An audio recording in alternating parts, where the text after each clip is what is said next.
So I think this is pretty well documented that an IRS agent showed up, put a note on Mr. Taibbi's doors, called them in 4 days, which he did. They explained what the situation is.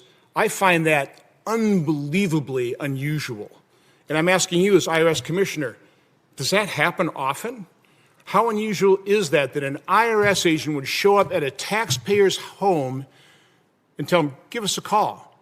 Now, throw on top of that, an IRS agent showing up at a taxpayer's home, that taxpayer just happens to be testifying before the House Judiciary Committee on the weaponization of government against U.S. citizens.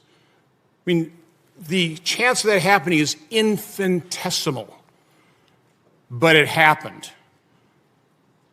So I'm just saying in general, how often does the IRS show up as the first notice that there may be an issue with the problem with the taxpayer's return and makes a personal appearance at that taxpayer's home? Is that part of your procedures? Does that happen very often? Again, I want to be cautious in my answer to make sure that I am not violating a prohibition. That's fine. Talk in general. How often does that happen? I will talk generally. That if a taxpayer, if the IRS is reaching out to you directly, it is more likely the case that there has been some issue with your return. We've tried reaching you through less intrusive means. We have been unsuccessful.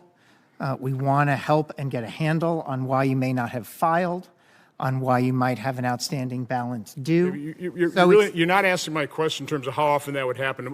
My time's running out, so all I can say is I know Chairman Jordan has sent you and Secretary Yellen a letter requesting all the information on that. I will be sending a similar letter.